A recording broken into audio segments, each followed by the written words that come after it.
നമസ്കാരം. എല്ലാ പ്രേക്ഷകർക്കും ഗുഡ് മോർണിംഗ് കേരളത്തിലേക്ക് സ്വാഗതം. സംസ്ഥാനത്ത് പലയിടങ്ങളിലും ഇപ്പോഴും നല്ല മഴ പെയ്യുന്നുണ്ട്. 5 ജില്ലകളിൽ ഓറഞ്ച് അലർട്ടും അതുപോലെ തന്നെ ജാഗ്രതാ നിർദ്ദേശവുമായൊക്കെ സംസ്ഥാനം മുന്നോട്ട് പോവുകയാണ്. PM ശ്രീ പദ്ധതിയിൽ സർക്കാർ മുന്നോട്ട് പോകുമ്പോൾ ഇനി CPI അടുത്ത നിലപാട് എന്തായിരിക്കും എന്നുള്ളത് തന്നെയാണ് ഏവരും ഉറ്റുനോക്കുന്നത്. ദേശീയതലത്തിലേക്ക് വരികയാണെങ്കിൽ ബീഹാറിൽ ഇന്ന് NDAയുടെ തെരഞ്ഞെടുപ്പ് പ്രചാരണങ്ങൾക്ക് പ്രധാനമന്ത്രി എത്തും.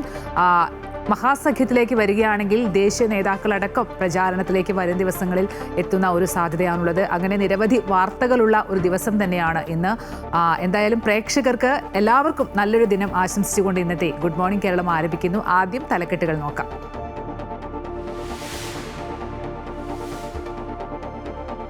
സംസ്ഥാനത്ത് കനത്ത മഴയ്ക്ക് സാധ്യത. മലപ്പുറം, വയനാട്, കോഴിക്കോട്, കണ്ണൂർ, കാസർഗോഡ് ജില്ലകളിൽ ഓറഞ്ച് അലർട്ട്. 5 ജില്ലകളിൽ യെല്ലോ അലർട്ട്. ബംഗാൾ ഉൾക്കടലിൽ ന്യൂനമർദ്ദത്തിന് സാധ്യത. മലപ്പുറം പോത്തുകല്ലിൽ ചുഴലിക്കാറ്റ്, വ്യാപക കൃഷിനാശം.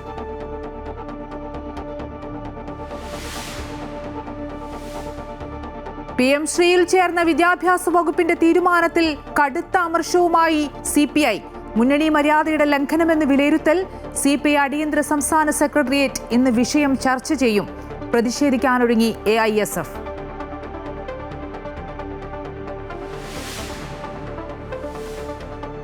ശബരിമല സ്വർണ്ണക്കൊള്ളയിൽ കൂടുതൽ പേരുടെ അറസ്റ്റിന് സാധ്യത. പ്രതിപട്ടികയിലുള്ള ചിലരുടെ വീടുകളിൽ പരിശോധന നടത്തി SIT. ദേവസ്വം മന്ത്രിയുടെ രാജി ആവശ്യപ്പെട്ടുള്ള BJPയുടെ രാപ്പകൽ സമരം ഇന്ന് വൈകിട്ട് മുതൽ.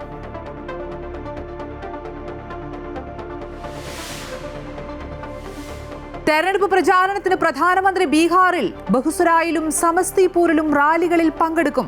ദേശീയ നേതാക്കളെ സംസ്ഥാനത്തേക്ക് എത്തിച്ച് കോൺഗ്രസും BJPയും. ഇന്ത്യാ സഖ്യം ചൊവ്വാഴ്ച പ്രകടന പത്രിക പുറത്തിറക്കും.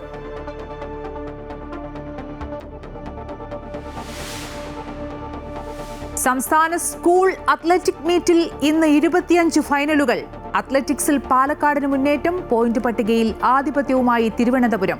വനിതാ ഏകദിന ലോകകപ്പിൽ ഇന്ത്യ സെമിയിൽ. നിർണായക മത്സരത്തിൽ ന്യൂസിലൻഡിനെ 53 റൺസിന് തോൽപ്പിച്ചു.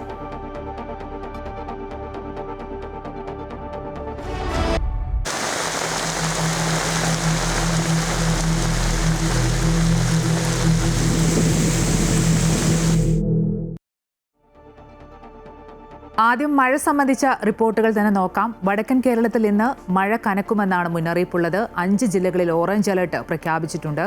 ബംഗാൾ ഉൾക്കടലിൽ ന്യൂനമർദ്ദം രൂപപ്പെടാൻ സാധ്യതയുണ്ടെന്നാണ് കാലാവസ്ഥാ വകുപ്പ് അറിയിച്ചിട്ടുള്ളത്. വരുന്ന 5 ദിവസങ്ങളിലും നേരിയ മഴയ്ക്ക് സാധ്യതയുണ്ടെന്ന് മുന്നറിയിപ്പുമുണ്ട്. വിവരങ്ങളുമായി വർഷ ഗിരീഷാണ് ചേരുന്നത്. വർഷ, അലർട്ട് വെച്ച് നോക്കുകയാണെങ്കിൽ വടക്കൻ കേരളത്തിലാണ്, പ്രത്യേകിച്ച് മലയോര മേഖലകളിലൊക്കെ ജാഗ്രതയുണ്ട്. കഴിഞ്ഞ ദിവസങ്ങളിലെല്ലാം കനത്ത നാശനഷ്ടമാണ് മലയോര മേഖലകളിലൊക്കെ വടക്കൻ ജില്ലകളിലേക്ക് വരികയാണെങ്കിൽ റിപ്പോർട്ട് ചെയ്യപ്പെട്ടിട്ടുള്ളത്. എങ്ങനെയൊക്കെയാണ് അലർട്ടുകളും അതുപോലെ തന്നെ മുൻകരുതലുകളും ഒക്കെയായി എങ്ങനെ മുന്നോട്ട് പോകുന്നു?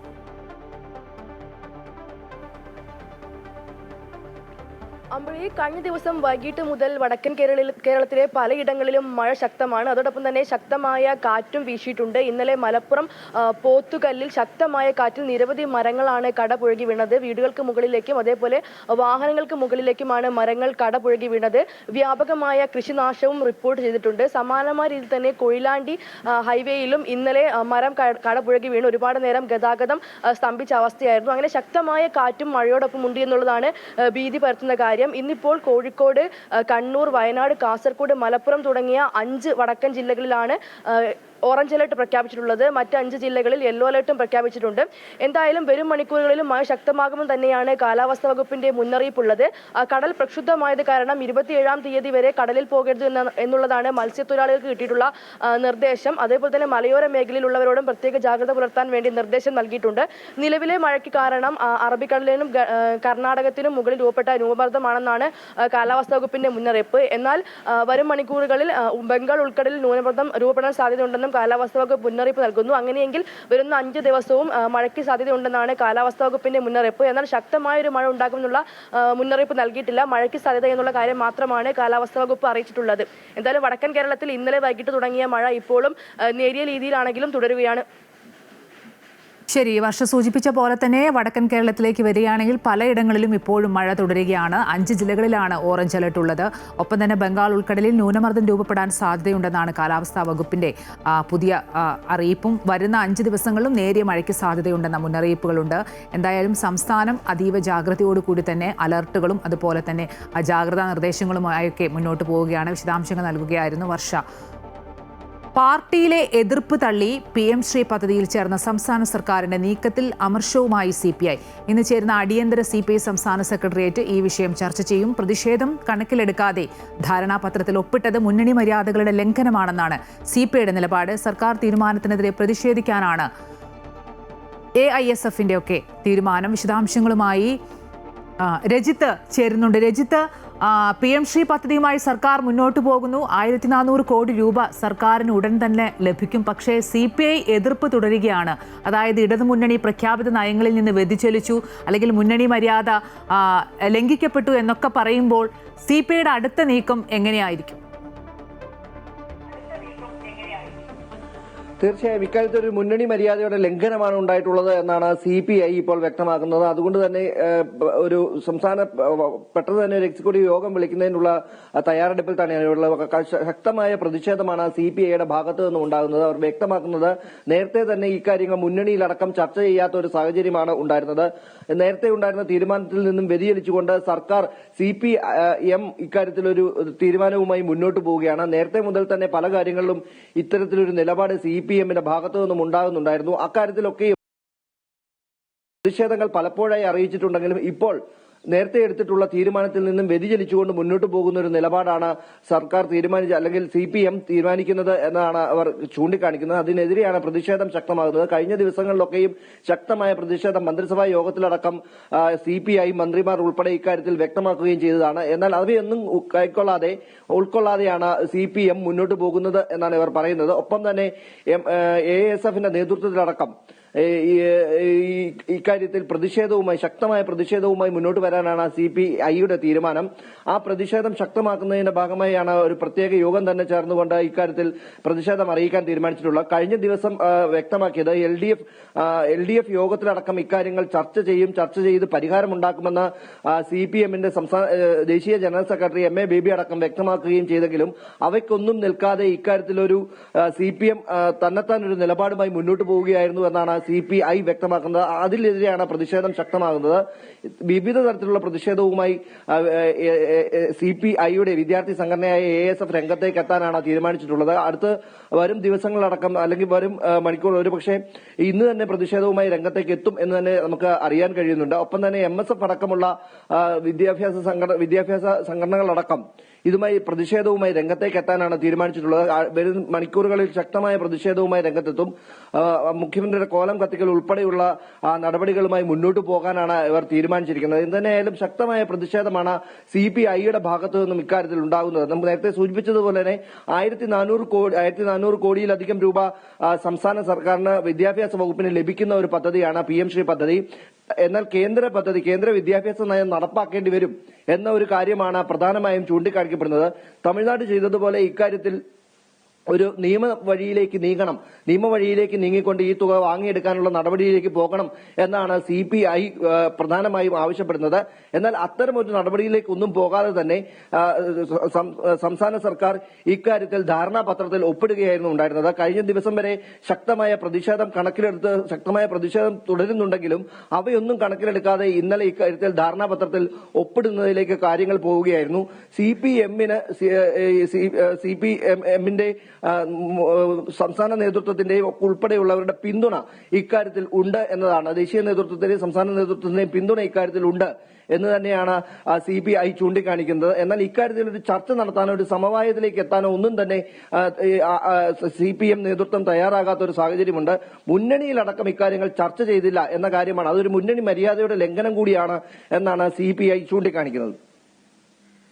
ശരി, പാർട്ടിയിലെ എതിർപ്പ് തള്ളി PM ശ്രീ പദ്ധതിയിൽ ചേർന്ന സംസ്ഥാന സർക്കാരിന്റെ നീക്കത്തിൽ കടുത്ത അമർഷമാണ് CPI രേഖപ്പെടുത്തുന്നത്. ഇന്ന് ചേരുന്ന അടിയന്തര CPI സംസ്ഥാന സെക്രട്ടേറിയറ്റ് ഈ വിഷയം ചർച്ച ചെയ്യും. ഒപ്പം തന്നെ CPIയുടെ സംസ്ഥാന നേതൃത്വം ഈ വിഷയവുമായി ബന്ധപ്പെട്ട് അടുത്ത നിലപാട് എന്തായിരിക്കുമെന്നുള്ള കാര്യമൊക്കെ വ്യക്തമാക്കാൻ മാധ്യമങ്ങളെ കാണുമെന്നുള്ളതൊക്കെ ഏറ്റവും ശ്രദ്ധേയമായ കാര്യമാണ്. എന്തായാലും മുന്നണി മര്യാദ ലംഘനവും അതുപോലെ തന്നെ ഇടതുമുന്നണിയുടെ പ്രഖ്യാപിത നയങ്ങളിൽ നിന്നെല്ലാം CPM വ്യതിചലിക്കുന്നു എന്ന് തന്നെയാണ് CPI വ്യക്തമാക്കുന്നത്.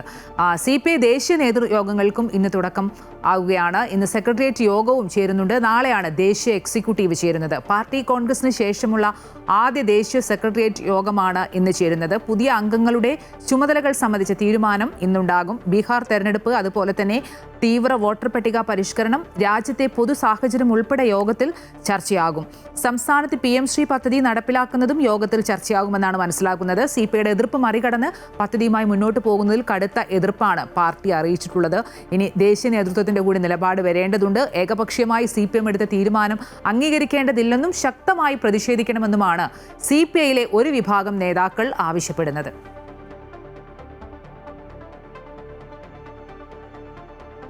ഹൈദരാബാദിൽ ബസ്സിന് തീപിടിച്ച് 32 പേർ മരിച്ചു. 40 പേരാണ് ബസ്സിലുണ്ടായിരുന്നത്. കുറച്ചുപേരെ രക്ഷപ്പെടുത്തി. കുർണൂലിലാണ് അപകടമുണ്ടായത്. പുലർച്ചെ 3:30യോടെയായിരുന്നു സംഭവം. ബംഗളൂരു ഹൈദരാബാദ് റൂട്ടിൽ സർവീസ് നടത്തുന്ന കാവേരി ട്രാവൽസ് എന്ന ബസ്സാണ് കത്തിയത്. ഷോർട്ട് സർക്യൂട്ടാണ് അപകട കാരണമെന്ന് സംശയിക്കുന്നു. പരിക്കേറ്റവരെ കുർണൂൽ സർക്കാർ ആശുപത്രിയിൽ പ്രവേശിപ്പിച്ചു. അപകടമുണ്ടായ ഉടനെ ബസ് ഡ്രൈവറും കണ്ടക്ടറും ഒളിവിൽ പോയി. ഇവർക്കായി തെരച്ചിൽ തുടരുകയാണ്. അപകടത്തിൽ ബസ് പൂർണ്ണമായും കത്തി നശിച്ചു.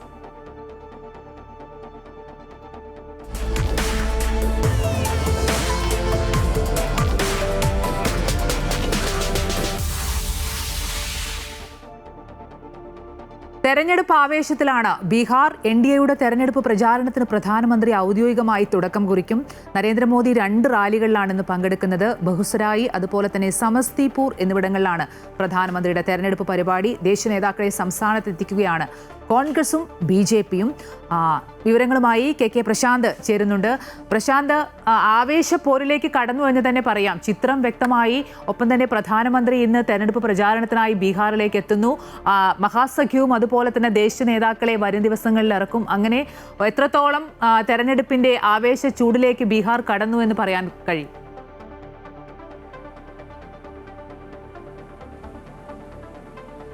അമ്പിളി, ഗുഡ് മോർണിംഗ്. ഏതായാലും ബീഹാറിൽ വാശിയേറിയ പോരാട്ടം തന്നെയാണെന്ന് വ്യക്തമായിരിക്കുന്നു. പ്രത്യേകിച്ച് ആദ്യഘട്ടത്തിലുണ്ടായിരുന്ന ആശങ്കകളെല്ലാം തന്നെ പരിഹരിക്കാൻ മഹാസഖ്യത്തിന് കഴിഞ്ഞിരിക്കുന്നു. പരസ്പരം മത്സരിക്കുന്ന സൗഹൃദ മത്സരമെന്ന് ഏറ്റവും ഒടുവിൽ പുറത്തേക്ക് വന്നെങ്കിൽ പോലും തേജസ്വി അടക്കം പറഞ്ഞത് അത്തരമൊരു നിലപാടാണ്. പക്ഷെ അവരെല്ലാം തന്നെ പിൻവലിപ്പിക്കാൻ നേതാക്കൾക്ക് കഴിഞ്ഞിരിക്കുന്നു. അങ്ങനെ ഒരു മണ്ഡലത്തിൽ ഒരു മഹാസഖ്യത്തിന്റെ സ്ഥാനാർത്ഥി എന്നതിലേക്ക് പരമാവധി എത്തിക്കാൻ അവർക്ക് കഴിഞ്ഞു. അതുകൊണ്ട് തന്നെ വാശിയേറിയ പോരാട്ടത്തിലേക്ക് തന്നെയാണ് ബീഹാർ കടന്നിരിക്കുന്നത്. NDA മഹാസഖ്യം പോരാട്ടം എന്നതിനപ്പുറത്തേക്ക് പ്രധാനമന്ത്രി നരേന്ദ്രമോദി, അമിത്ഷാ ഒരു വശത്ത്, മറുവശത്ത് തേജസ്വി യാദവ് എന്ന നിലയിലേക്ക് തന്നെ നമുക്കതിനെ വ്യക്തമാക്കേണ്ടി വരും. കാരണം തേജസ്വിയാണ് മഹാസഖ്യത്തിന്റെ പൂർണ്ണമായ തീരുമാനങ്ങൾ എടുത്തുകൊണ്ട് അല്ലെങ്കിൽ ഒറ്റയാൾ പോരാട്ടത്തിലേക്ക് തന്നെ കാര്യങ്ങൾ പോകുന്നത്. രാഹുൽ ഗാന്ധിയുടെ അടക്കമുള്ള ആളുകളുടെ പിന്തുണയുണ്ട്. പക്ഷേ തേജസ്വിയാണ് കാര്യങ്ങൾ തീരുമാനിക്കുന്നത്. തേജസ്വിയാണ് തെരഞ്ഞെടുപ്പിന്റെ മുഖമെന്ന RJDയും അതുപോലെ തന്നെ മഹാസഖ്യവും ഇതിനകം തന്നെ വ്യക്തമാക്കിയിട്ട് അത് തന്നെയാണ് ഇന്നലെ വാർത്താ സമ്മേളനത്തിലും തേജസ്വിയുടെ ചിത്രം മാത്രമാണ് ഉണ്ടായിരുന്നത്. സ്വാഭാവികമായും വളരെ കൃത്യമായ നിലപാട് അതിലൂടെ മുന്നോട്ട് വെക്കാൻ കഴിയുന്നത് യുവാക്കളെ കൂടുതലായി സ്വാധീനിക്കുക എന്നുള്ളതാണ് ഈ ഘട്ടത്തിൽ പ്രധാനമായും RJDയും കോൺഗ്രസും എല്ലാം തന്നെ ലക്ഷ്യമിടുന്നത്. പ്രധാനമന്ത്രി വരുന്നതോടുകൂടി ചിത്രം അല്ലെങ്കിൽ കളം മാറുന്നു എന്നുള്ളതാണ് എടുത്തു പറയേണ്ട മറ്റൊരു പ്രധാനപ്പെട്ട കാര്യം. 2 പരിപാടികളാണ് പ്രധാനമന്ത്രി ഇന്ന് എത്തുന്നത്. സമസ്തിപൂരിലും അതുപോലെ തന്നെ ബഹുസരായിലും. 12:15 സമസ്തിപൂരിൽ എത്തുന്നത്. 2 മണിക്കാണ് ബഹുസരായിലെ പരിപാടി. ഇതിൽ ഏറ്റവും ശ്രദ്ധേയമായ സമസ്തിപൂർ RJDയുടെ സ്വന്തം തട്ടകമാണ്. വലിയ രാഷ്ട്രീയ പ്രാധാന്യമുള്ളതാണ്. RJD സ്ഥിരമായി ജയിച്ചു പോകുന്ന മണ്ഡലങ്ങൾ ഉൾപ്പെടുന്ന സ്ഥലമാണ്. അവിടേക്കാണ് പ്രധാനമന്ത്രി ആദ്യം എത്തുന്നത്. സ്വാഭാവികമായും അവിടെ എന്ത് പറയും എന്നുള്ളതാണ് പ്രധാനപ്പെട്ട കാര്യം. ബഹുസരായി ബീഹാറിന്റെ വികസന മുഖമാണ് എന്നുള്ളതാണ് എടുത്തു പറയേണ്ടത്. ഈ 2 സ്ഥലങ്ങൾക്കും 2 പ്രത്യേകതയുണ്ട്. ഒന്ന് രാഷ്ട്രീയമായി വലിയ പ്രാധാന്യമുണ്ട്, മറ്റൊന്ന് വികസനപരമായി തന്നെ. സ്വാഭാവികമായും ബഹുസരായെ സംബന്ധിച്ച വികസനം, ബീഹാറിന്റെ വികസനം ബഹുസരായിൽ നിന്ന് തുടങ്ങുന്നു. വികസിത നഗരം എന്നതൊക്കെ തന്നെ പറയപ്പെടുന്ന ഒരു സ്ഥലമാണ് ബഹുസരായി. അതുകൊണ്ട് തന്നെ വികസനവും സംബന്ധിച്ച കാഴ്ചപ്പാടുകളെല്ലാം തന്നെ ബഹുസരായിൽ പറയുകയും മറ്റ് രാഷ്ട്രീയ നിലപാടുകൾ സമസ്തിപൂരിൽ പ്രധാനമന്ത്രി പറയുകയും ചെയ്യുമെന്നാണ് നമുക്ക് മനസ്സിലാക്കാൻ കഴിയുന്നത്. ഇന്നലെ തന്നെ പ്രവർത്തകരുമായി വീഡിയോ കോൺഫറൻസിലൂടെ സംസാരിച്ചപ്പോൾ പ്രധാനമന്ത്രി എന്താണ് ബീഹാറിൽ പറയാൻ പോകുന്നുള്ള സൂചന നൽകിയിരുന്നു. ബീഹാറിൽ സ്വന്തം താല്പര്യങ്ങൾക്ക് വേണ്ടിയുള്ള ഒരു സഖ്യമാണ് അവിടെ ഉണ്ടാക്കിയിട്ടുള്ളത്. അത് ബീഹാറിന് ഗുണം ചെയ്യില്ല. ബീഹാർ എങ്ങനെയായിരുന്നു ഇതിനു മുൻപെന്ന് സാധാരണ ജനങ്ങൾ ചിന്തിക്കണം. ഇപ്പോഴെന്താണ് ബീഹാറിന്റെ അവസ്ഥയെന്ന് മനസ്സിലാക്കണം. അവിടേക്ക് പതിയെ പതിയെ എത്തുകയാണ് തങ്ങൾ ചെയ്യുന്നത് എന്നുള്ളതാണ് പ്രധാനപ്പെട്ട കാര്യം. മാത്രമല്ല BJP ഇതിൻ്റെ അകത്ത് NDA എന്ന അപ്പുറത്തേക്ക് BJP ലക്ഷ്യമിടുന്നത് സ്വന്തം മുഖ്യമന്ത്രി എന്നുള്ളതാണ്. സ്വന്തമായി തീരുമാനങ്ങൾ എടുക്കാൻ പറ്റുന്ന ഒരു സാഹചര്യത്തിലേക്ക് വന്നാൽ നിതീഷ് കുമാർ ആയിരുന്നു കഴിഞ്ഞ തവണ മുഖ്യമന്ത്രി. BJPക്ക് വലിയ സ്വാധീനമുണ്ടായിരുന്നു. പക്ഷേ എങ്കിലും സ്വന്തമായി തീരുമാനങ്ങൾ എടുക്കാൻ കഴിയുന്ന ഒരു മുഖ്യമന്ത്രി ഉണ്ടാവുകയാണെങ്കിൽ ഈ രീതിയിലല്ല മാറ്റങ്ങൾ കൊണ്ടുവരാൻ കഴിയുക എന്നൊരു ചർച്ച കൂടി BJP ഉയർത്തിക്കൊണ്ടുവരുന്നുണ്ട്. മറുവശത്ത് മഹാസഖ്യത്തെ സംബന്ധിച്ച് RJDയുടെ നേതൃത്വത്തിൽ തന്നെ ഇനിയിപ്പോൾ അവർ പ്രകടന പത്രികയിലേക്ക് പോകുകയാണ്. ഇതിനോടകം തന്നെ വനിതകൾക്ക് പ്രാമുഖ്യം കിട്ടുന്ന തരത്തിൽ നിരവധിയായ പദ്ധതികൾ പ്രഖ്യാപിച്ചിട്ടുണ്ട്. അതിന്റെ തുടക്കം അല്ലെങ്കിൽ അതിന്റെ തുടർച്ചയൊക്കെ തന്നെ ഈ വരും ദിവസങ്ങൾ ഉണ്ടാകും. വിളി ശരി, പ്രശാന്ത് സൂചിപ്പിച്ച പോലെ തന്നെ തെരഞ്ഞെടുപ്പ് ആവേശത്തിലേക്ക് കടക്കുകയാണ് ബീഹാർ. ഇരു മുന്നണികളും അവരുടെ ദേശീയ നേതാക്കളെ അടക്കം പരമാവധി സംസ്ഥാനത്തേക്ക് എത്തിക്കാനുള്ള ശ്രമത്തിലാണ്. പ്രധാനമന്ത്രി ഇന്ന് 2 റാലികളിലാണ് ബീഹാറിൽ പങ്കെടുക്കുന്നത്. വിശദാംശങ്ങൾ നൽകുകയായിരുന്നു KK പ്രശാന്ത്. ഇനി സംസ്ഥാനത്തേക്ക് വീണ്ടും വരികയാണെങ്കിൽ ശബരിമല സ്വർണ്ണക്കൊള്ള കേസിൽ കൂടുതൽ പേരുടെ അറസ്റ്റ് ഉണ്ടായേക്കും. ഇടപാടിൽ ഉൾപ്പെട്ട കൂടുതൽ ദേവസ്വം ഉദ്യോഗസ്ഥരുടെ അറസ്റ്റ് ും ഇനി ഉണ്ടാവുക എന്നാണ് മനസ്സിലാക്കുന്നത്. പ്രതിപട്ടികയിൽ ഉൾപ്പെട്ടവരുടെ വീടുകളിൽ പ്രത്യേക അന്വേഷണ സംഘം പരിശോധന നടത്തി. അതേസമയം സ്വർണ്ണക്കൊള്ളയിൽ പ്രതിഷേധിച്ച് BJPയുടെ രാപ്പകൽ സെക്രട്ടേറിയറ്റ് ഉപരോധത്തിനും ഇന്ന് വൈകിട്ട് തുടക്കമാകും. രജിത്ത് ഒരിക്കൽ കൂടി ചേരുന്നുണ്ട്. രജിത്ത്, ആദ്യം പോറ്റി, പിന്നീട് മുരാരി ബാബു, ഇനി അങ്ങോട്ട് അടുത്തത് ആരായിരിക്കും എന്നുള്ളതാണ്. കാരണം ഈ സ്വർണ്ണക്കൊള്ളയിലെ ഗൂഢാലോചന അന്വേഷിച്ചേ മതിയാകൂ എന്ന ഹൈക്കോടതിയുടെ നിർദ്ദേശമുണ്ട്. അപ്പോൾ SITയുടെ അടുത്ത നീക്കം എങ്ങനെയാണ്? അമ്മിളി 2 പേരുടെ അറസ്റ്റാണ് പ്രത്യേക അന്വേഷണ സംഘം ഇതിനോടകം തന്നെ നടത്തിയിരിക്കുന്നത്.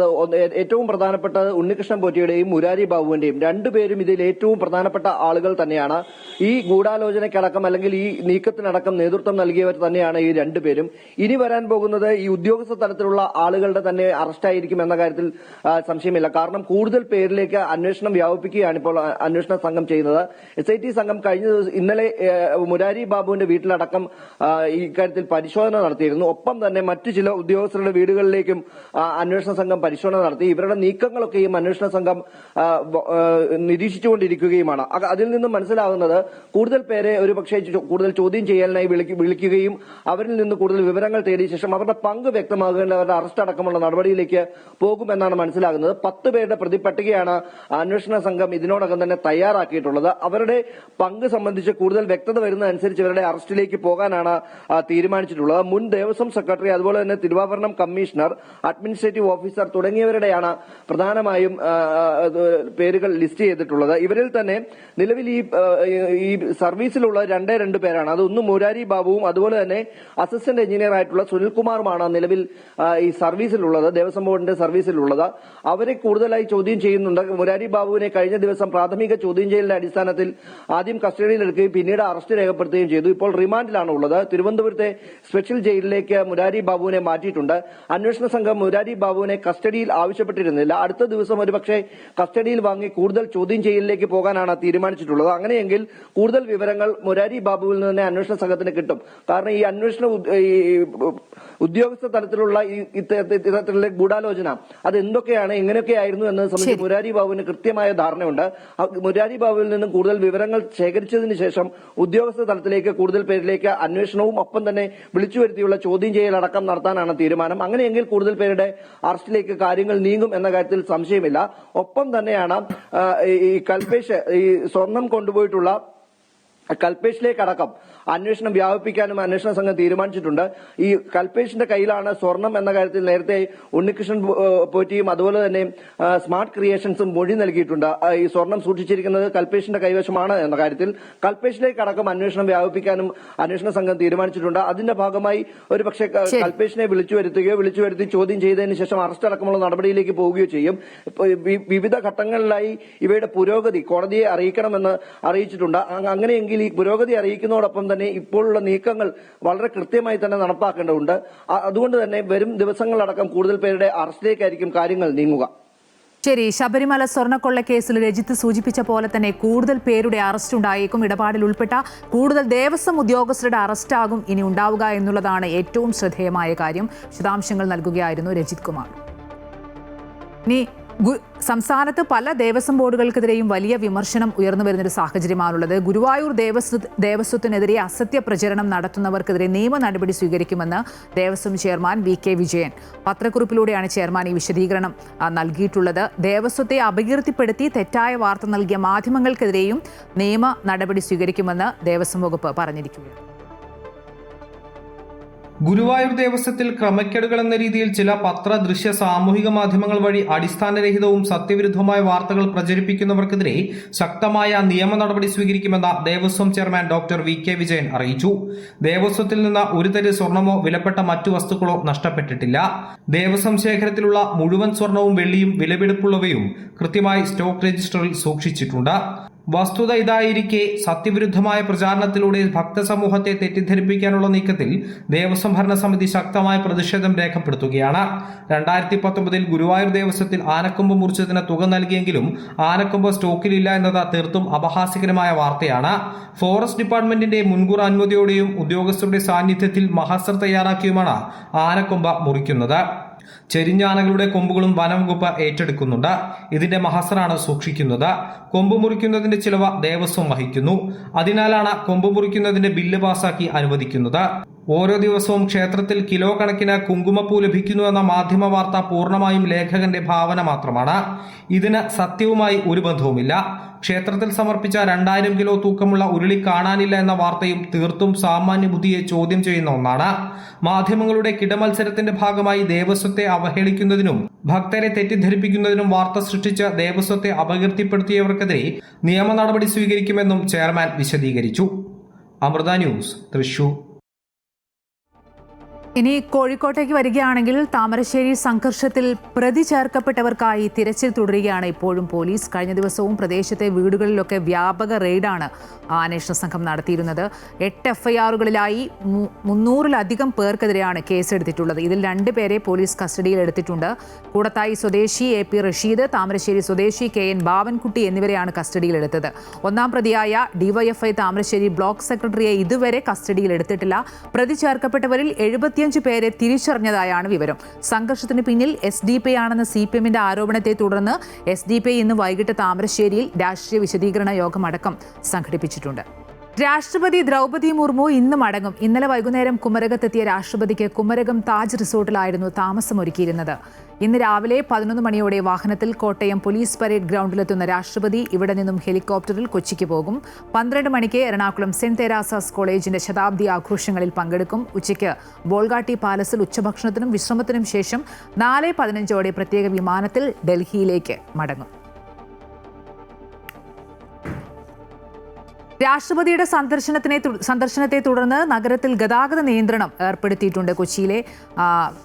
കൊച്ചിയിൽ നിന്നും വിവരങ്ങളുമായി കിരൺകുമാർ ചേരുന്നുണ്ട്.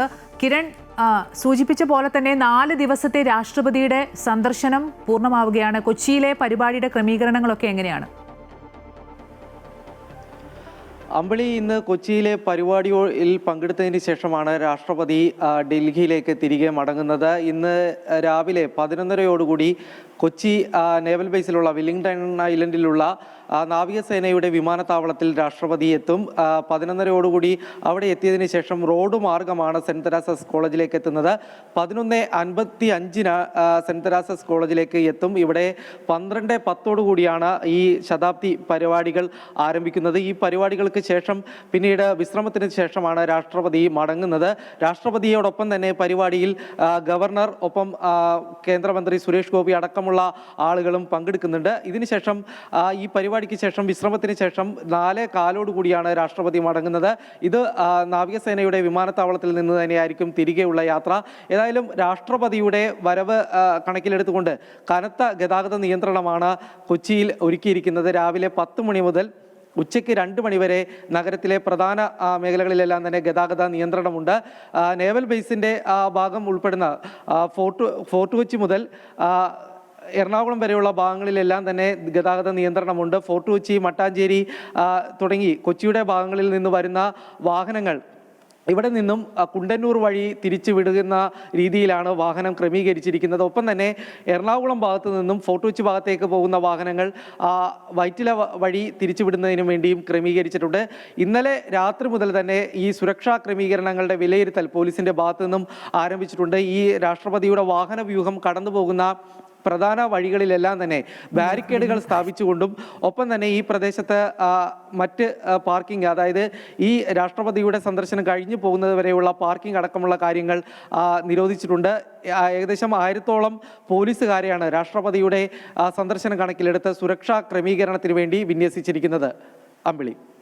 ശരി, അങ്ങനെ 4 ദിവസത്തെ കേരള സന്ദർശനം പൂർത്തിയാക്കി രാഷ്ട്രപതി ഇന്ന് ഡൽഹിയിലേക്ക് മടങ്ങും. രാഷ്ട്രപതിയുടെ സന്ദർശനത്തെ തുടർന്ന് കൊച്ചി നഗരത്തിൽ ഗതാഗത നിയന്ത്രണം ഏർപ്പെടുത്തിയിട്ടുണ്ട്. അതിന്റെ വിശദാംശങ്ങൾ നൽകുകയായിരുന്നു കിരൺ. ഇനി മറ്റു വാർത്തകളിലേക്ക് വരികയാണെങ്കിൽ, ഇടുക്കി രാജാക്കാട് മമ്മട്ടിക്കാനം മേഖല പുലിപ്പേടിയിൽ. മമ്മട്ടിക്കാനം കവലയിൽ വെച്ച് പ്രദേശവാസി പുലിയെ നേരിൽ കണ്ടു. വനം വകുപ്പ് ഉദ്യോഗസ്ഥർ സ്ഥലത്തെത്തി പരിശോധന നടത്തി. ശാന്തൻപാറ പൊന്മുടി സെക്ഷൻ ഫോറസ്റ്റ് പരിധിയിൽ വരുന്ന രാജാക്കാട് പഞ്ചായത്തിലെ മമ്മട്ടിക്കാനം മേഖലയിലാണ് പുലിയെ കണ്ടതായി പറയുന്നത്. കഴിഞ്ഞ ദിവസം രാത്രി മമ്മട്ടിക്കാനം കവലയിൽ വെച്ച് പ്രദേശവാസിയായ മൂലംകുഴിയിൽ ഷാജിയുടെ മകനാണ് പുലിയെ കണ്ടത്. റോഡിന്റെ വശത്തുള്ള തിട്ടയിൽ നിന്നും പുലി റോഡിലേക്ക് ചാടി കടന്നുപോകുകയായിരുന്നു. പുലിയെ കണ്ട് ഭയന്ന ഇയാൾ വീട്ടിലേക്ക് ഓടിക്കയറി രക്ഷപ്പെട്ടു. ഇതിങ്ങനെ പോകുന്നുണ്ടെങ്കിൽ പേടിച്ചു പോയി കണ്ടക്ടറിന്. ഇതിങ്ങനെ അങ്ങ് പോകും. അപ്പോൾ അവൻ ശ്രദ്ധിച്ചു ഇത് എന്തായി പോകുന്ന പറയുമ്പോഴത്തേക്കും ഒരു പുലിയുടെ പോലെ തോന്നിക്കുന്ന ഒരു പറയുന്നത്. വാലിന് നല്ല ഹൈറ്റും ഉള്ളതുകൊണ്ട് നോക്കി നിന്ന് ഞങ്ങളുടെ പുറത്ത് അങ്ങനെ പോയിട്ട് അത് മുകളിലോട്ട് കയറി. വിവരം പഞ്ചായത്ത് അധികൃതരെയും വനംവകുപ്പ് ഉദ്യോഗസ്ഥരെയും അറിയിച്ചു. രാത്രി തന്നെ വനംവകുപ്പ് ഉദ്യോഗസ്ഥർ സ്ഥലത്തെത്തി പരിശോധന നടത്തിയെങ്കിലും പുലിയുടെ സാന്നിധ്യം സ്ഥിരീകരിക്കാൻ കഴിഞ്ഞില്ല. എങ്കിലും പ്രദേശത്ത് വനംവകുപ്പിന്റെ നിരീക്ഷണം ശക്തമാക്കുന്നതിന് തീരുമാനിച്ചു. കാൽപ്പാടുകൾ സംബന്ധിച്ച് വ്യക്തത വന്ന ശേഷം തുടർ നടപടികൾ സ്വീകരിക്കുമെന്നും വനംവകുപ്പ് അധികൃതർ വ്യക്തമാക്കി. അമൃത ന്യൂസ്, ഇടുക്കി.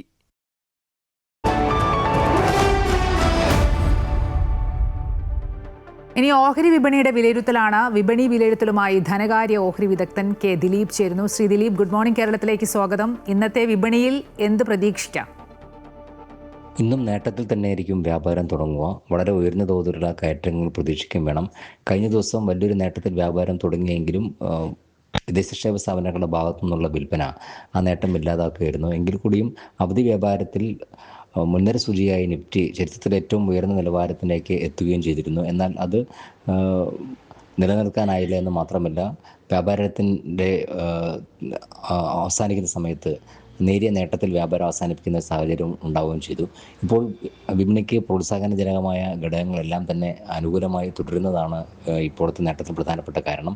ഏറ്റവും പ്രധാനപ്പെട്ടത് US-ഉമായിട്ടുള്ള വ്യാപാര ബന്ധത്തിൽ ഒരു സമവായം ഉണ്ടായിരിക്കുമെന്നുള്ള ഒരു സൂചന ലഭിച്ചതാണ് കഴിഞ്ഞ ദിവസങ്ങളിലെല്ലാം വിപണിയെ പ്രോത്സാഹനത്തിനുണ്ടായിരുന്നത്. മാത്രമല്ല, കമ്പനികളുടെ പ്രവർത്തന ഫലങ്ങൾ ആഭ്യന്തര തലത്തിൽ വലിയ രീതിയിൽ അനുകൂലമാവുകയും ചെയ്തു. പുറത്തു വന്ന ബാങ്കിങ്, ഫിനാൻഷ്യൽ മേഖല, IT മേഖലയിലെ പ്രവർത്തന ഫലങ്ങളെല്ലാം വിപണിക്ക് അനുകൂലമാവുകയും ചെയ്തു. എന്നാൽ നിലവിലെ സാഹചര്യത്തിൽ വിദേശ നിക്ഷേപ സ്ഥാപനങ്ങൾ ഈ ഒരു അവസരം വിൽപ്പനയ്ക്ക് ഉപയോഗിച്ചതോടുകൂടിയാണ് കഴിഞ്ഞ ദിവസം ഒരു വ്യാപാരത്തിനിടെ ഒരു തിരുത്തലുണ്ടാകാനുള്ള ഒരു സാഹചര്യം ഉണ്ടായത്.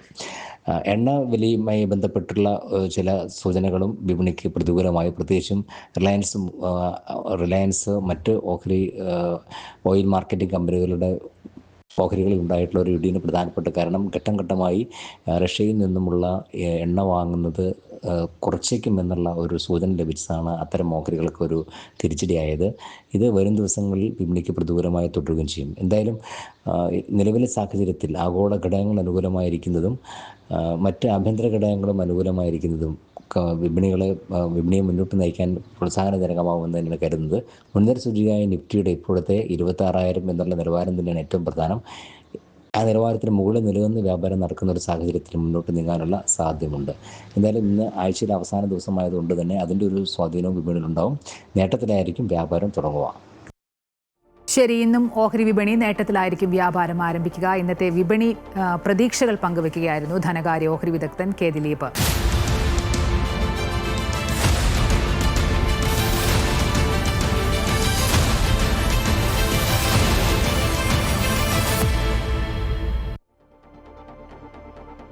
ഇനി എൻ്റെ പഞ്ചായത്താണ്. എൻ്റെ പഞ്ചായത്തിൽ നിന്ന് ചെല്ലാനം പഞ്ചായത്തിനെ കുറിച്ചാണ്. കടൽക്ഷോഭവും വികസന മുരടിപ്പുമാണ് കൊച്ചി ചെല്ലാനം പഞ്ചായത്തിൽ തെരഞ്ഞെടുപ്പ് ചർച്ചയാകുന്നത്. കഴിഞ്ഞ 2 തവണയായി പഞ്ചായത്ത് ഭരണം നടത്തുന്ന LDF വികസന പ്രവർത്തനങ്ങൾ ഒന്നും തന്നെ നടപ്പിലാക്കുന്നില്ല എന്നാണ് പ്രതിപക്ഷത്തിന്റെ ആരോപണം. എന്നാൽ കടൽക്ഷോഭം തടയാൻ ടെട്രാപോഡ് ഉപയോഗിച്ച് കടൽ ഭിത്തി നിർമ്മിച്ചതടക്കമുള്ള കാര്യങ്ങൾ ഉയർത്തിക്കാട്ടിയാണ് LDF തെരഞ്ഞെടുപ്പിനായി ഒരുങ്ങുന്നത്.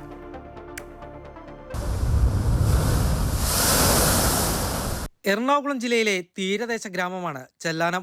കടൽക്ഷോഭത്തിൽ വലയുന്ന ജനങ്ങളുടെ ദുരിത ജീവിതം തന്നെയാണ് കഴിഞ്ഞ കാലങ്ങളിലും പഞ്ചായത്തിൽ തെരഞ്ഞെടുപ്പ് ചർച്ചാ വിഷയമായിരുന്നത്. UDF-ന് മേൽക്കൈയുണ്ടായിരുന്ന പഞ്ചായത്ത് കഴിഞ്ഞ 2 തവണയായി LDF ആണ് ഭരിക്കുന്നത്. 2020-ലെ തെരഞ്ഞെടുപ്പ് കാലത്ത് കടൽക്ഷോഭം രൂക്ഷമായിരുന്നു.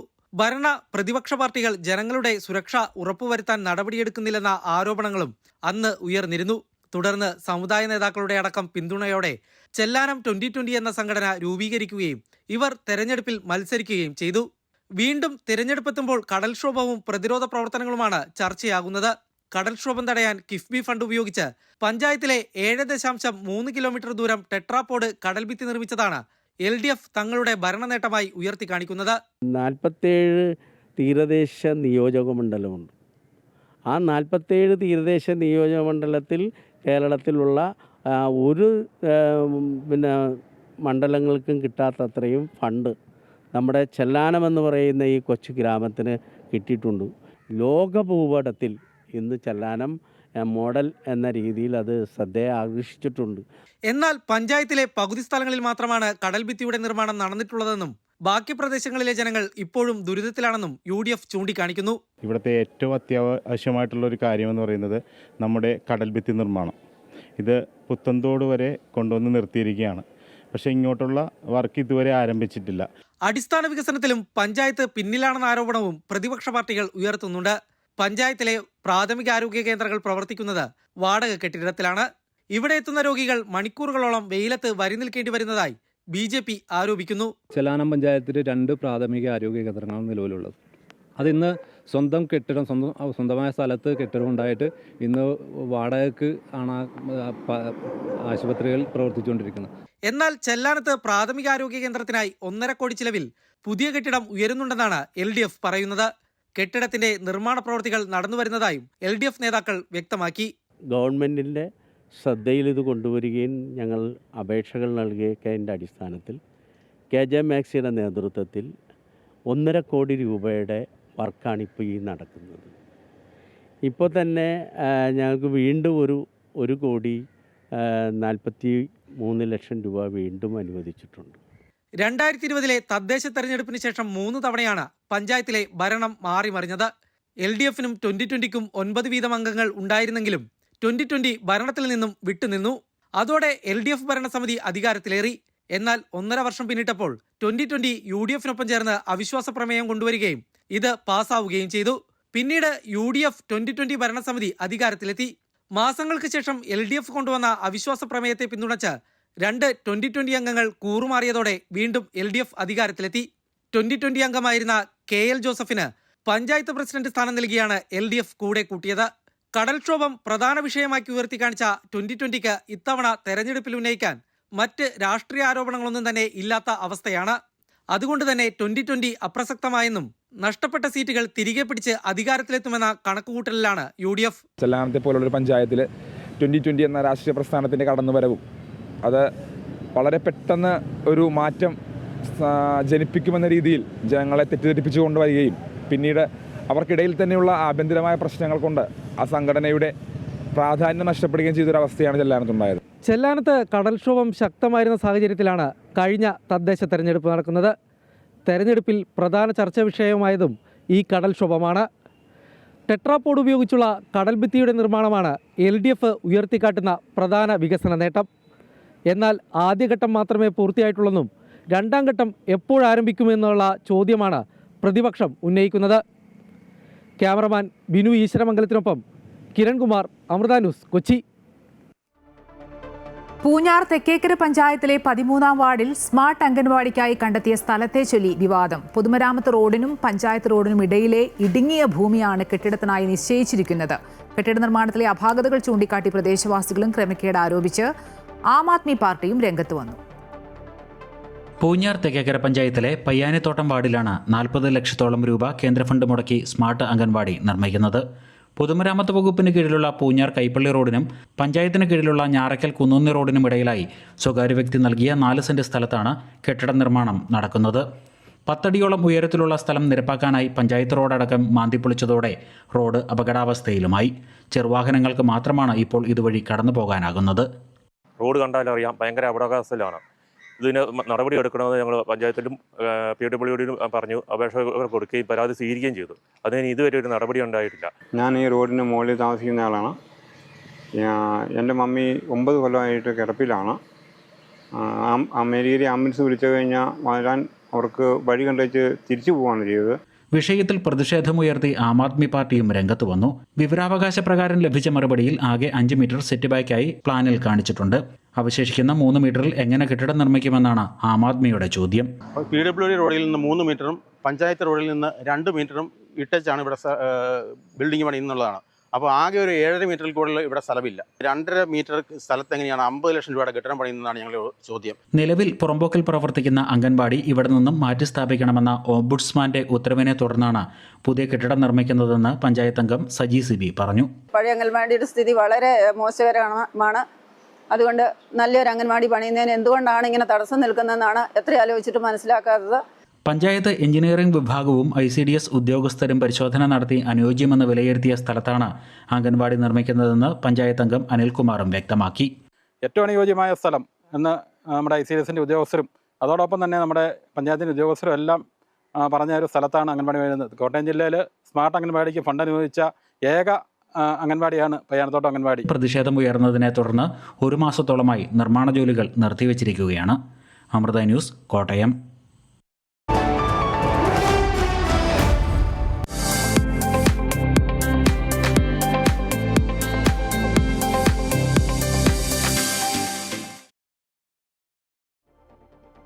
സംസ്ഥാന സ്കൂൾ അത്ലറ്റിക് മീറ്റിൽ ഇന്ന് 25 ഫൈനലുകളാണ്. പോയിന്റ് പട്ടികയിൽ തിരുവനന്തപുരത്തിന്റെ ആധിപത്യം തുടരുന്നുണ്ട്. അത്ലറ്റിക്സിൽ പാലക്കാടിന്റെ മുന്നേറ്റമാണ് കാണുന്നത്. വിവരങ്ങളുമായി രജിത്ത് ചേരുന്നുണ്ട്. രജിത്ത്, കായികമേള എല്ലാ വേദികളിലും പുരോഗമിക്കുകയാണ്. കഴിഞ്ഞ വർഷത്തെ പോലെ തന്നെ ഇപ്പോഴും പോയിന്റ് നിലയിൽ തിരുവനന്തപുരമാണ് മുന്നിൽ. പക്ഷേ നമുക്ക് അത്ലറ്റിക്സിൽ പാലക്കാടിന്റെ മുന്നേറ്റമാണ് കഴിഞ്ഞ ദിവസമൊക്കെ കാണാൻ സാധിച്ചത്. എന്തൊക്കെയാണ് കായികമേളയിലെ വേദികളിൽ നിന്നുള്ള വിവരങ്ങൾ? നമ്മൾ ഈ സംസ്ഥാന സ്കൂൾ കായികമേള അത് 3-ാം ദിവസത്തിലേക്ക് കടക്കുമ്പോഴാണ് പോയിന്റ് നിലയിൽ തിരുവനന്തപുരം ഓവറോൾ പോയിന്റ് നിലയിലാണ് തിരുവനന്തപുരം കുതിപ്പ് തുടരുന്നത്. 109 സ്വർണവും 81 വെള്ളിയും 109 വെങ്കലവും നേടിക്കൊണ്ട് 967 പോയിന്റുമായിട്ടാണ് തിരുവനന്തപുരം കുതിപ്പ് തുടരുന്നത്. ആദ്യ ദിവസം മുതൽ തന്നെ തിരുവനന്തപുരത്തിന്റെ ഒരു കുതിപ്പ് നമുക്ക് കാണാൻ കഴിയുമായിരുന്നു. തൃശ്ശൂര് 449 പോയിന്റുമായി തൃശൂർ 2-ാം സ്ഥാനത്തും കണ്ണൂർ 426 പോയിന്റുമായി 3-ാം സ്ഥാനത്തുമാണ് ഉള്ളത്. നിലവിൽ നീന്തലിലടക്കം 56 ഇനങ്ങളിൽ മത്സരങ്ങൾ പൂർത്തിയായി കഴിഞ്ഞിട്ടുണ്ട്. അതിൽ തന്നെ 38 സ്വർണവുമായി 336 പോയിന്റുമായി തിരുവനന്തപുരമാണ് ആദ്യം മുതൽ തന്നെ ആദ്യ ദിവസം തന്നെ തിരുവനന്തപുരം 6 സ്വർണം തന്നെ നീന്തലിൽ നേടുന്ന ഒരു സാഹചര്യം ഉണ്ടായിരുന്നു. തുടർന്നും ആ നേട്ടം അവർ തുടർന്നു പോകുന്നു എന്നത് തന്നെയാണ് ഇതിൽ നിന്ന് നമുക്ക് മനസ്സിലാകുന്നത്. ഇന്ന് 25 ഇനങ്ങളിലെ ഫൈനലുകളാണ് ഇന്ന് നടക്കുന്നത്. ഹഡിൽസ് മത്സരങ്ങളും അതുപോലെ തന്നെ റിലേ മത്സരങ്ങളും ഇന്ന് നടക്കുകയും ചെയ്യും. അത്ലറ്റിക്സിൽ നമുക്ക് നോക്കുമ്പോൾ പാലക്കാടിന്റെ ഒരു മുന്നേറ്റമാണ് ഉള്ളത്. പാലക്കാട് 32 പോയിന്റുമായി പാലക്കാടാണ്. കുറച്ച് മത്സരങ്ങൾ മാത്രമാണ് അത്ലറ്റിക്സിൽ ഇതുവരെ കഴിഞ്ഞിട്ടുള്ളത്. ഇനി വരും ദിവസങ്ങളിൽ കൂടുതൽ മത്സരങ്ങൾ അത്ലറ്റിക്സിൽ നടക്കുകയും ചെയ്യും. പാലക്കാടും അതിന് പിന്നിലായി മലപ്പുറവുമാണ് നിലവിൽ ഇപ്പോൾ പോയിന്റ് നിലയിലുള്ളത്. പാലക്കാട് 38 പോയിന്റുമായി പാലക്കാടും അതുപോലെ തന്നെ 13 പോയിന്റുമായി മലപ്പുറവും അത്ലറ്റിക്സിൽ അവരുടെ മുന്നേറ്റം ആരംഭിച്ചു കഴിഞ്ഞിട്ടുണ്ട്. ഇനി വരും ദിവസങ്ങളിൽ ഇതിൽ വ്യത്യാസങ്ങൾ എന്തായാലും ഉണ്ടാകുമെന്ന കാര്യത്തിൽ സംശയമില്ല. പാലക്കാടിന്റെ ഒരു കുതിപ്പ് അത്ലറ്റിക്സിൽ നമ്മൾ എപ്പോഴും തന്നെ കാണുന്ന ഒരു കാര്യമാണ്. എന്തുതന്നെയായാലും ഓവറോളിൽ തിരുവനന്തപുരം തുടരുന്നു എന്നത് തന്നെയാണ്. തിരുവനന്തപുരത്തിന് തൊട്ടു പിന്നാലെ കണ്ണൂരുമുണ്ട്. അത് തന്നെ വരും ദിവസങ്ങളിലും അവരുടെ മുന്നേറ്റം തുടരും. കാരണം ആദ്യ ദിവസം മുതൽ തന്നെ തിരുവനന്തപുരത്തിന്റെ ഒരു മുന്നേറ്റം നമുക്ക് കൃത്യമായി തന്നെ കാണാൻ കഴിഞ്ഞിരുന്നു. ഇന്ന് മഴ ഒരു വലിയ വെല്ലുവിളി ആകുന്നുണ്ട് എന്നത് തന്നെയാണ്. ഈ മത്സരങ്ങളൊക്കെയും താമസിക്കുന്നതിന് ഒരു വെല്ലുവിളി ആകുന്നുണ്ട്. ഇന്നലെ ഉൾപ്പെടെ കൃത്യമായ സമയത്ത് ഏകദേശം 7:30 തന്നെ മത്സരങ്ങളൊക്കെ അവസാനിപ്പിക്കാൻ കഴിഞ്ഞിരുന്നു. എങ്കിൽ തന്നെയും ഈ അത്ലറ്റിക്സിലേക്ക് വരുമ്പോൾ ഈ മഴ ഒരു വലിയ വെല്ലുവിളിയാകും ഉണ്ടാകും എന്ന കാര്യത്തിൽ സംശയമില്ല. കാരണം തുടർച്ചയായ മഴ തുടരുന്ന ഒരു സാഹചര്യം ഇപ്പോഴും നിലനിൽക്കുന്നു. ഇന്ന് നടക്കുന്ന ഫൈനലുകൾ കൃത്യമായ മുന്നേറ്റം ഉണ്ടാക്കാൻ തിരുവനന്തപുരത്തിന് കഴിയും എന്ന പ്രതീക്ഷയാണ് അവർ വെച്ചു പുലർത്തുന്നത്. നിലവിൽ ഇന്ന് 25 ഇനങ്ങളിലാണ് ഫൈനലുകൾ ഇന്ന് നടക്കുന്നത്. ശരി, സംസ്ഥാന സ്കൂൾ കായികമേളയിൽ തിരുവനന്തപുരമാണ് പോയിന്റ് നിലയിൽ ഒന്നാമത്. അത്ലറ്റിക്സിൽ പാലക്കാടിന്റെ മുന്നേറ്റം കാണാം. രജിത്ത് സൂചിപ്പിച്ച പോലെ തന്നെ അത്ലറ്റിക്സ് മീറ്റിൽ ഇന്ന് 25 ഫൈനലുകളാണ് നടക്കുന്നത്. രജിത്താണ് വിശദാംശങ്ങൾ നൽകിയത്. സംസ്ഥാന സ്കൂൾ കായികമേളയിൽ കൗമാര കുതിപ്പ് തുടരുമ്പോൾ വില്ലനായി മഴയുമുണ്ട്. ഇടവിട്ടുള്ള മഴ പല മത്സരങ്ങൾക്കും തടസ്സമാകുന്നുണ്ട്. വരും ദിവസങ്ങളിൽ മഴ ശക്തമായാൽ മേളയുടെ ആവേശം കുറയുമോ എന്ന ആശങ്കയിലാണ് കുരുന്നു പ്രതിഭകൾ. കായികമേളയ്ക്ക് തുലാമഴ വില്ലനായി എത്തുമോ എന്ന ആശങ്ക തുടക്കത്തിലേ ഉണ്ടായിരുന്നു. മത്സരം നടക്കുന്ന തിരുവനന്തപുരത്ത് മുന്നറിയിപ്പും നിലവിലുണ്ട്. രാവിലെയും വൈകിട്ടും പെയ്യുന്ന മഴ കായിക താരങ്ങളെ അല്പം വലച്ചിട്ടുണ്ട്. അത്ലറ്റിക് മത്സരങ്ങളെയാണ് മഴ പ്രധാനമായും ബാധിച്ചത്. വൈകുന്നേരങ്ങളിലെ മഴ അത്ലറ്റിക് മത്സരങ്ങൾ വൈകുന്നതിനും ഇടയാക്കി. പ്രധാന വേദിയായ സെൻട്രൽ സ്റ്റേഡിയത്തിലാകെ മഴയിൽ ചെളി നിറഞ്ഞു. സെൻട്രൽ സ്റ്റേഡിയത്തിലൂടെ നടക്കുന്നത് പോലും വലിയ പ്രയാസത്തിലാണ്. കായികത്തിനൊക്കെ ബുദ്ധിമുട്ടാവും എന്തായാലും.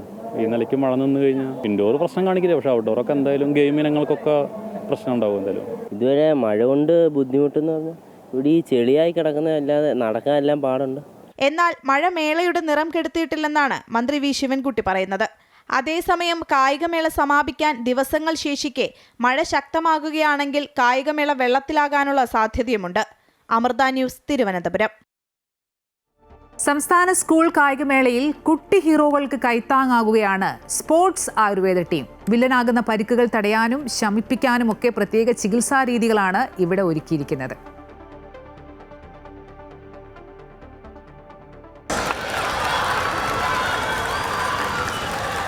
സംസ്ഥാന സ്കൂൾ കായികമേളയിൽ കുട്ടിത്താരങ്ങൾ കുതിപ്പോടെ മുന്നേറുമ്പോൾ ഒന്ന് കാലിടറിയാൽ ആയുർവേദ ടീം ഓടിയെത്തും. പരിക്കുകൾ ഭേദപ്പെടുത്തി ആശ്വാസമാകും.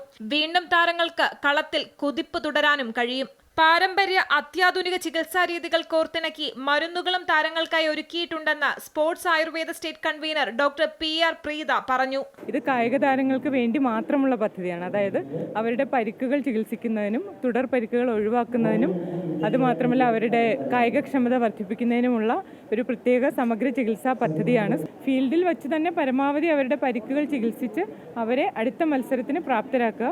അത്ലറ്റിക്സിലൊക്കെ വരുന്നത് മസിൽ സ്ട്രെയിൻ, ലിഗമെന്റ് സ്ട്രെയിൻ, അതൊക്കെയാണ്. അതിന് നമ്മൾക്ക് മർമ്മ മാനിപ്പുലേഷൻ ടെക്നിക്സ് ഉണ്ട്.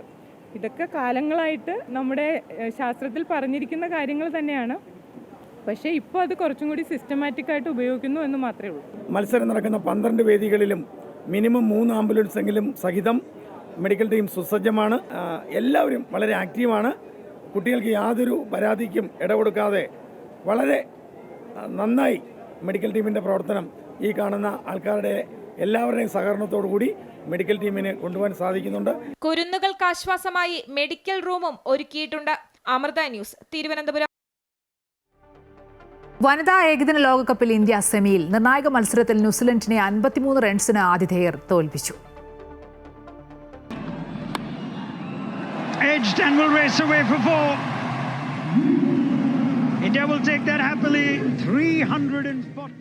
പലതവണ മഴ തടസ്സപ്പെടുത്തിയ മത്സരത്തിൽ DRS നിയമപ്രകാരമാണ് ഇന്ത്യ വിജയിച്ചത്. ആദ്യം ബാറ്റ് ചെയ്ത ആതിഥേയർ 49 ഓവറിൽ 3 വിക്കറ്റിന് 340 റൺസ് എന്ന കൂറ്റൻ വിജയലക്ഷ്യം ന്യൂസിലാൻഡിന് മുന്നിൽ പടുത്തുയർത്തി. മഴ കാരണം ഓവർ 49 ചുരുക്കിയിരുന്നു. ഓവർ പിന്നീട് വീണ്ടും വെട്ടിക്കുറച്ച് 44 വിജയലക്ഷ്യം 325 റൺസായി പുനർനിർണയിച്ചു. എന്നാൽ കിവീസിന്റെ പോരാട്ടം 271-8 എന്ന നിലയിൽ അവസാനിച്ചു. DY പാട്ടീൽ സ്റ്റേഡിയത്തിൽ പ്രതിക റാവൽ, സ്മൃതി മന്ദാന എന്നിവരുടെ സെഞ്ചുറി കരുത്തിലാണ് ഇന്ത്യ കൂറ്റൻ സ്കോർ പടുത്തുയർത്തിയത്. ഓപ്പണിംഗിൽ ഇരുവരും ചേർന്ന് 32 ഓവറിൽ 212 റൺസ് കൂട്ടിച്ചേർത്തു. പ്രതിക 122-ഉം സ്മൃതി 109 റൺസ് നേടി. സ്മൃതി മന്ദാനിയാണ് കളിയിലെ താരം. ഒരു വർഷത്തിൽ ഏറ്റവും കൂടുതൽ ശതകം നേടുന്ന വനിതാ താരങ്ങളിൽ ഒരാളെന്ന നേട്ടവും സ്മൃതിക്ക് സ്വന്തമായി. ജെമിമ റോഡ്രിഗസ് 76 റൺസുമായി പുറത്താകാതെ നിന്നു. 81 റൺസ് എടുത്ത ബ്രൂക്ക് ഹാലിഡേയും 65 റൺസ് എടുത്ത EC ഗേസുമാണ് ന്യൂസിലൻഡിനു വേണ്ടി തിളങ്ങിയത്. ഇന്ത്യക്ക് വേണ്ടി രേണുക സിംഗും ക്രാന്തി ഗൌഡും 2 വിക്കറ്റ് വീതം വീഴ്ത്തി. ഇന്ത്യക്ക് വേണ്ടി പന്തെറിഞ്ഞ എല്ലാവർക്കും വിക്കറ്റ് ലഭിച്ചു എന്നതും മത്സരത്തിന്റെ പ്രത്യേകതയായി. ഈ ജയത്തോടെ 6 പോയിന്റുമായി 4-ാം സ്ഥാനക്കാരായാണ് ഇന്ത്യ സെമിയിൽ പ്രവേശിച്ചത്. ഇനി ബംഗ്ലാദേശിനെതിരെ ഒരു മത്സരം കൂടി ഇന്ത്യക്ക് ബാക്കിയുണ്ട്. ഓസ്ട്രേലിയ, ദക്ഷിണാഫ്രിക്ക, ഇംഗ്ലണ്ട് എന്നീ ടീമുകൾ നേരത്തെ സെമിയിലെത്തിയിരുന്നു. ആദ്യ സെമി ഫൈനൽ ഒക്ടോബർ 29 ഗുവാഹത്തിയിലെ ബർസപ്പാര ക്രിക്കറ്റ് സ്റ്റേഡിയത്തിൽ നടക്കും. രണ്ടാമത്തെ സെമി ഫൈനൽ 30 നവി മുംബൈയിലെ ഡോക്ടർ DY പാട്ടീൽ സ്റ്റേഡിയത്തിലാണ്. November 2 final. News desk, Amrita news. നമുക്ക് ഏറ്റവും അധികം പരിചയമുള്ള സാങ്കേതിക സംവിധാനമാണ് യൂട്യൂബ്. സാങ്കേതികതയ്ക്കപ്പുറത്തേക്ക് യൂട്യൂബ് നമ്മളെ പഠിപ്പിക്കുന്ന ഒരു പാഠമുണ്ട്. എന്തായിരിക്കും അത്? അറിയാം ഗെയിം ചേഞ്ചർ എന്ന സെഗ്മെന്റിലൂടെ. പ്രശസ്ത ക്രിക്കറ്റ് കമന്ററും സ്പോർട്സ് ബ്രോഡ്കാസ്റ്ററും കോളമിസ്റ്റും മോട്ടിവേഷണൽ സ്പീക്കറും മൃദംഗ വിദ്വാനുമായ ശ്രീദത്ത് S. പിള്ള പറഞ്ഞു തരും.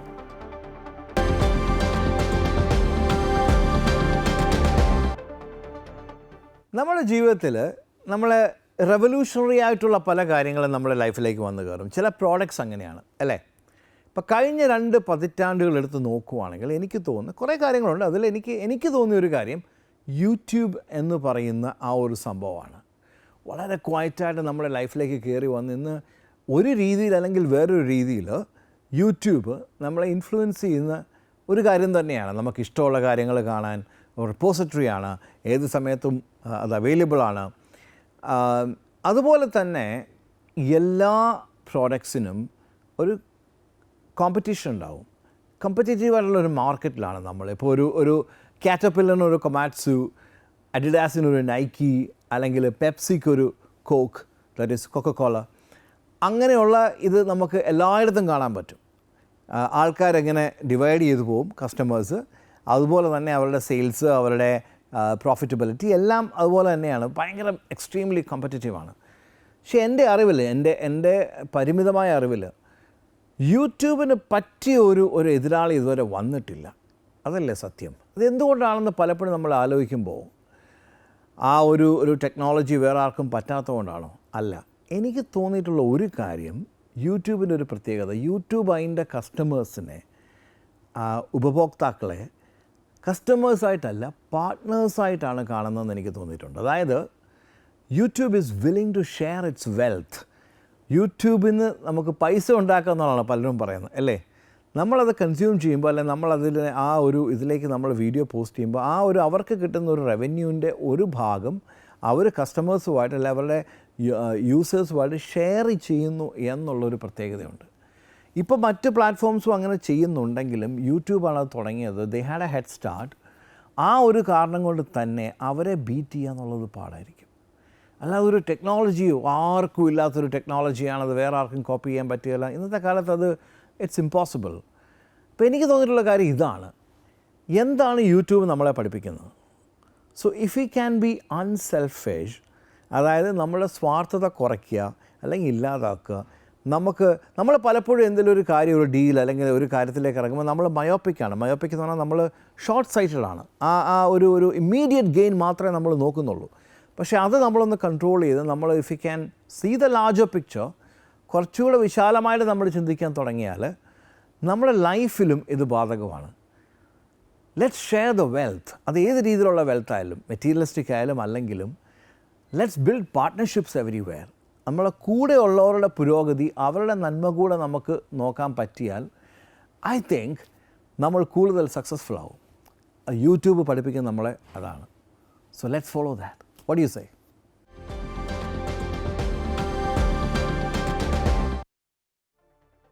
ഇനി മറ്റ് ചില വാർത്തകൾ കൂടി നോക്കാം. ഇടുക്കി ഗവൺമെന്റ് നഴ്സിംഗ് കോളേജിലെ വിദ്യാർത്ഥികൾക്ക് താമസ സൗകര്യം ഒരുക്കുമെന്ന് ജില്ലാ കളക്ടർ ദിനേശൻ ചെറുവാട്ട്.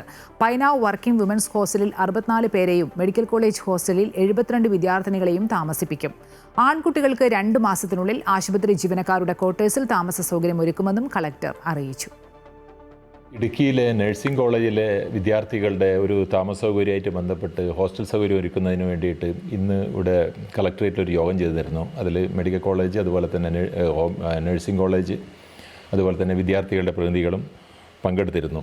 അപ്പോൾ ഇന്ന് മനസ്സിലാക്കിയെടുത്തോളം കാലം നമുക്ക് ഈ കുട്ടികളെ അക്കോമഡേറ്റ് ചെയ്യാനുള്ള സൗകര്യങ്ങൾ ഇവിടെ തന്നെ ലഭ്യമായിട്ടുള്ള ഒരു ധാരണയായിട്ടുള്ളത്.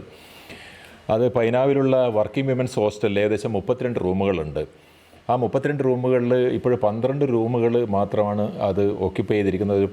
ഇപ്പം വരുന്ന അത് ജൂനിയർ റെസിഡൻസ്, സീനിയർ റെസിഡൻസ്, അതുപോലെ തന്നെ അസിസ്റ്റൻറ്റ് പ്രൊഫസേഴ്സൊക്കെയാണ് അവിടെ താമസിക്കുന്നത്. അവിടെ പരമാവധി ഒരു 32 റൂമുകളിൽ ഒരു 16-18 റൂമുകൾ മാത്രമേ അവിടെ ആവശ്യം. അപ്പോൾ എന്ത് തന്നെയായാലും ഒരു 16 റൂമുകൾ അവിടെ കൂടുതലായിട്ട് നമുക്ക് ഈ കുട്ടികളുടെ അക്കോമഡേഷന് വേണ്ടി ഉപയോഗപ്പെടുത്താൻ പറ്റും എന്നുള്ളൊരു ധാരണ ഇന്നായിട്ടുണ്ട്. അപ്പോൾ 16 റൂമുകളിൽ ഏകദേശം 3-4 സ്റ്റുഡൻസ് വെച്ച് 64 കുട്ടികളെ നമുക്ക് അവിടെ വർക്കിംഗ് വിമൻസ്, പൈനാവിലുള്ള വർക്കിംഗ് വിമൻസ് ഹോസ്റ്റലിലും അക്കോമഡേറ്റ് ചെയ്യാൻ പറ്റും. മെഡിക്കൽ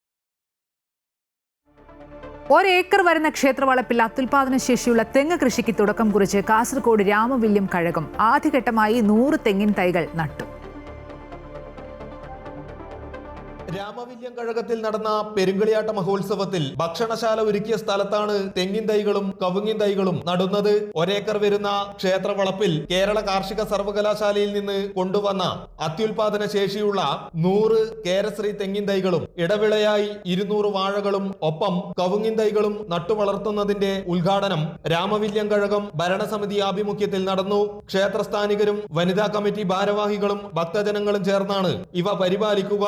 കഴകത്തിലെ ഉത്സവകാര്യങ്ങൾ പരിഗണിച്ചാണ് തെങ്ങ് കൃഷിക്ക് തുടക്കം കുറിച്ചത്. 25 വർഷം കൂടുമ്പോൾ നടത്തുന്ന പെരുങ്കളിയാട്ട ഒരുക്കങ്ങളും ഇതിലൂടെ ലക്ഷ്യം വയ്ക്കുന്നു.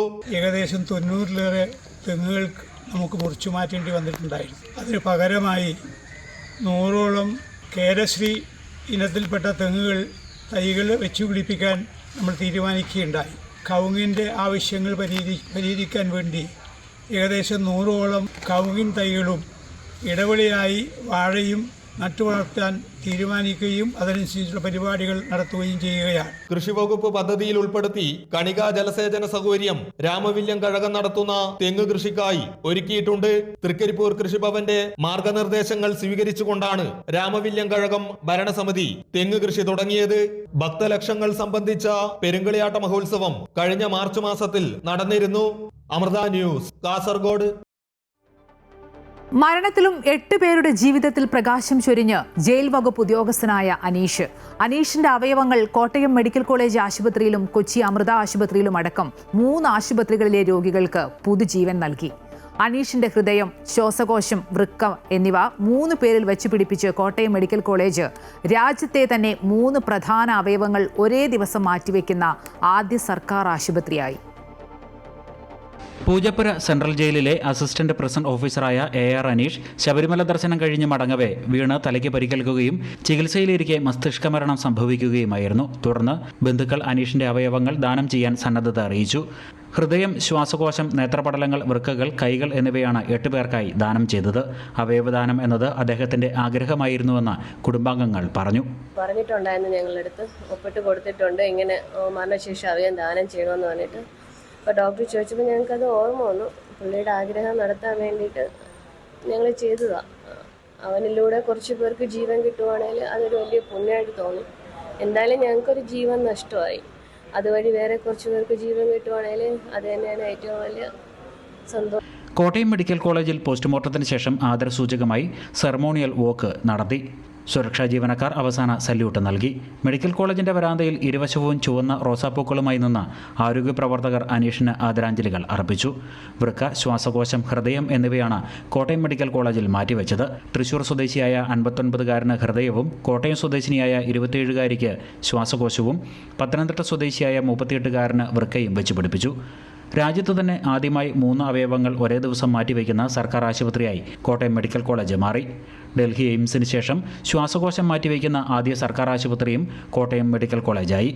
കൈകൾ മാറ്റിവെക്കൽ ശസ്ത്രക്രിയ എറണാകുളം അമൃത ആശുപത്രിയിലും ഒരു വൃക്ക മെഡിക്കൽ ട്രസ്റ്റ് ആശുപത്രിയിലും മാറ്റിവെച്ചു. ഐബാങ്കിൽ സൂക്ഷിച്ചിരിക്കുന്ന നേത്രപടലങ്ങൾ അടുത്ത ദിവസം കോട്ടയം മെഡിക്കൽ കോളേജിൽ തന്നെ 2 പേർക്ക് വെച്ച് നൽകും. അവയവദാനത്തിലൂടെ മരണത്തെയും തോൽപ്പിച്ച് അനീഷ് ഇനിയും ആ 8 പേരിലൂടെ ജീവിക്കും. അമൃത ന്യൂസ്, കോട്ടയം. ശക്തമായ മഴയിൽ മാത്രം പ്രത്യക്ഷപ്പെടുന്ന ഇടുക്കി കുത്തുങ്കൽ വെള്ളച്ചാട്ടം തുലാവർഷത്തിന്റെ തുടക്കത്തിൽ തന്നെ ജലസമൃദ്ധമായി. കുത്തുങ്കൽ ജലവൈദ്യുത പദ്ധതിയുടെ ഭാഗമായി പന്നിയാർ പുഴയ്ക്ക് കുറുകെ തടയണ തീർത്തതോടെയാണ് ഏറെ ടൂറിസം സാധ്യതയുണ്ടായിരുന്ന വെള്ളച്ചാട്ടം ഇല്ലാതായത്. ഹൈറേഞ്ചിന്റെ അതിരപ്പള്ളി എന്നറിയപ്പെടുന്ന വെള്ളച്ചാട്ടം വീണ്ടും കാഴ്ചയുടെ വിരുന്നൊരുക്കുകയാണ്. പ്രകൃതിയുടെ പച്ചപ്പിന് നടുവിൽ പാൽപ്പത തീർത്ത് താഴോട്ട് പതിക്കുന്ന വെള്ളച്ചാട്ടം ആരെയും ആകർഷിക്കുന്ന കാഴ്ചയായിരുന്നു. മുൻപ് ഇടുക്കിയിലേക്കെത്തുന്ന സഞ്ചാരികളുടെ ഇഷ്ടകേന്ദ്രവുമായിരുന്നു കുത്തുങ്കൽ വെള്ളച്ചാട്ടം. എന്നാൽ കുത്തുങ്കൽ ജലവൈദ്യുത പദ്ധതിക്ക് വേണ്ടി പന്നിയാർപുഴയിലെ പൂപ്പസിറ്റിക്ക് സമീപം ചെക്ക് ഡാം നിർമ്മിച്ചതോടെ വെള്ളച്ചാട്ടം അപ്രത്യക്ഷമായി. പിന്നീട് ഈ മനോഹര കാഴ്ച ആസ്വദിക്കണമെങ്കിൽ ശക്തമായ മഴയിൽ ചെക്ക് ഡാം കരകവിയണം.